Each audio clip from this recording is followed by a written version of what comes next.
જેમાં કડીમાં વિધાનસભા બેઠકની જે ચૂંટણી છે તેને લઈને હવે વધુ સમાચાર સામે આવ્યા છે, જેમાં કડી વિધાનસભા ચૂંટણીનો મુદ્દો છે, જેમાં ભાજપના ઉમેદવાર રાજેન્દ્ર ચાવડાએ ફોર્મ ભર્યું છે। સમાચાર સામે આવી રહ્યા છે, કડી વિધાનસભા બેઠક પર ભાજપના ઉમેદવાર રાજેન્દ્ર ચાવડાએ ફોર્મ ભર્યું છે, ત્યારે નીતિન પટેલ, ઋષિકેશ પટેલની ઉપસ્થિતિમાં ફોર્મ ભર્યું છે। જગદીશ વિશ્વકર્મા, મયંક નાયક સહિત હાજર રહ્યા હતા અને પ્રાંત કચેરી ખાતે રાજેન્દ્ર ચાવડાએ ફોર્મ ભર્યું છે।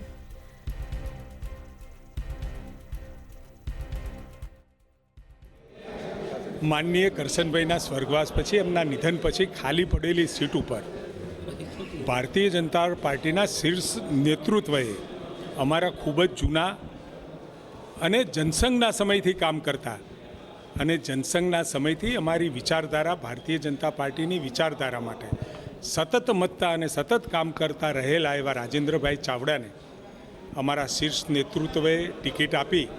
અને કડી વિધાનસભામાં મોકલ્યા છે, ત્યારે તમામ કાર્યકર્તાઓ ખૂબ ઉત્સાહમાં છે। એક જૂના કાર્યકર્તાને અને સતત કામ કરતા મતતા એવા રાજેન્દ્રભાઈ ચાવડાને જે ટિકિટ આપી છે, ખૂબ જંગી મતોથી અહીંયા કડીથી અમે જીતીશું। ગુજરાત અને ગુજરાતની અંદર જ્યારે પણ કોંગ્રેસ પાસે કોઈ મુદ્દો ના હોય, કોઈ બીજી પાર્ટી પાસે મુદ્દો ના હોય, એ વખતે નવા વિષયો સાથે ગુજરાત અને કડીના મતદારો માટે કડીનો વિકાસ અને આગામી સમય જે હવે બાકીના 2.5 વર્ષ છે, એમાં કડીના વિકાસને અનુલક્ષી ભારતીય જનતા પાર્ટીની સરકાર જ્યારે અહીંયા ભૂપેન્દ્રભાઈના નેતૃત્વ હેઠળ કામ કરતી હોય, એટલે સ્વાભાવિક છે અમે અહીંયા જંગી મતોથી જીતીશું। આવા કોઈ મુદ્દાઓ, કેવળ ને કેવળ કોઈ મુદ્દો ના હોય એટલે મુદ્દાઓ ઊભા કરવાનો આ વિષય છે।